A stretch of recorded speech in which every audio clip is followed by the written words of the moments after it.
What if the story you learned about early humans is only half the truth? What if for tens of thousands of years our ancestors lived in ways so alien to us that even imagining their daily rhythm feels impossible? What if they weren't chasing mammoths every sunrise or rushing from task to task like we do? What if most of their lives were spent in ways that don't fit our picture of work, rest, or time at all? How did they fill days with purpose before writing, clocks, cities, or recorded history? And what was it like to exist in a world where survival, connection, and awareness were all entangled in a single unbroken moment?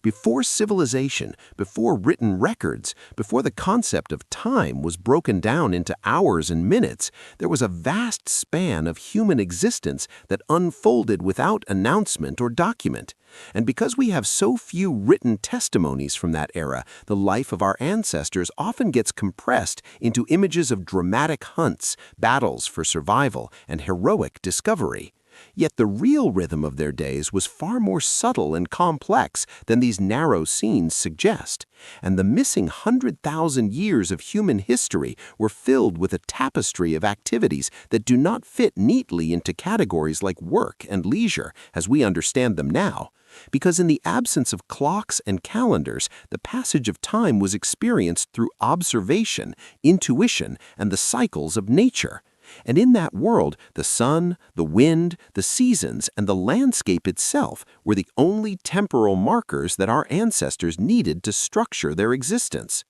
And recent archaeological and anthropological research shows that early hominins walked upright, used simple tools, and gradually developed more complex behaviors long before recorded history began with writing systems and civilizations emerged. And this foraging phase, which spanned from roughly 250,000 years ago deep into the Paleolithic era, was not dominated by constant struggle, but by adaptation and gradual experimentation that shaped human cognition and society as we know it today.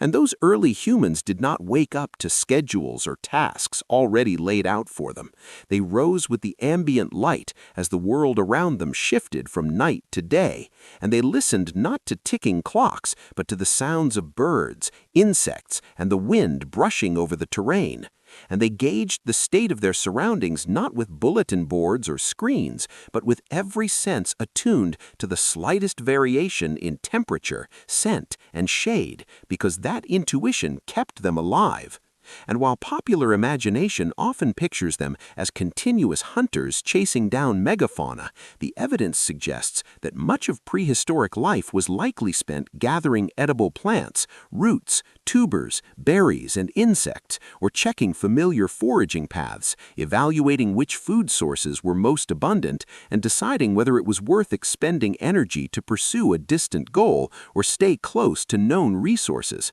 because this cost-benefit analysis was as much a part of their decision-making as it is in our modern lives, albeit without spreadsheets or reminders. It was a lived calculus based on observation and experience. And these early hominins moved through their environment not in bursts of frantic action, but in patient cycles of exploration, rest, social bonding, and shared vigilance, because survival was not only about securing food or finding shelter, but also about understanding the rhythms of the world that sustained them and their groups. And their gatherings around natural features like rivers, clearings, and shaded groves doubled as opportunities for communication, sharing knowledge about which plants were safe to eat and how seasons influenced migration patterns of animals.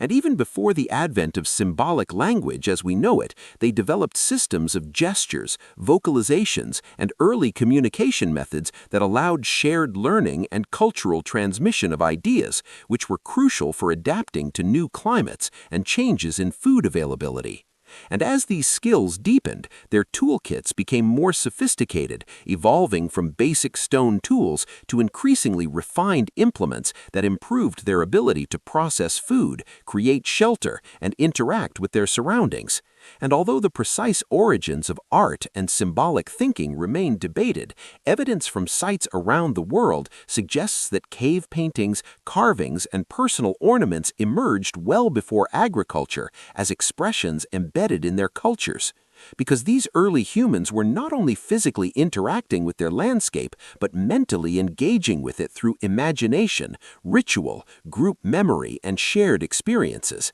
And it was this cognitive expansion that distinguished Homo sapiens from other hominin species and allowed them to create social frameworks that were cooperative rather than anarchic. And this dynamic ultimately facilitated larger group cooperation, coordinated foraging strategies, and shared knowledge that increased survival without the need for written records. The ability to pass on this experiential knowledge through generations enabled early humans to adapt to diverse environments, from arid plains to dense forests, and as they migrated across continents, encountering new challenges and opportunities, they refined their behaviors, social bonds, and ecological awareness in ways that forged the foundations of humanity long before the first cities, governments, or scripts existed.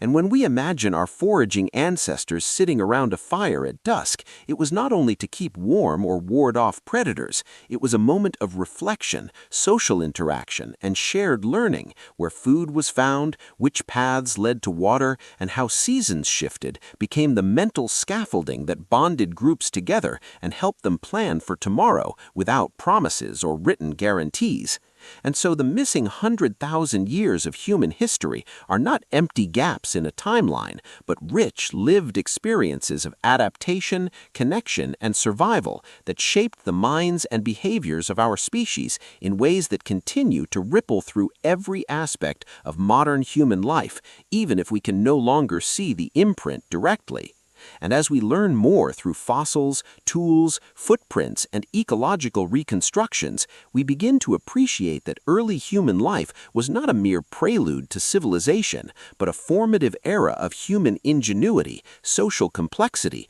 and perceptual awareness that deserves to be understood on its own terms, rather than being dismissed as primitive or simplistic. Because in that long expanse before the first written histories were recorded, our ancestors were doing much more than simply existing. They were living, learning, bonding, and laying the experiential groundwork that would one day become the foundation of every culture and story that followed.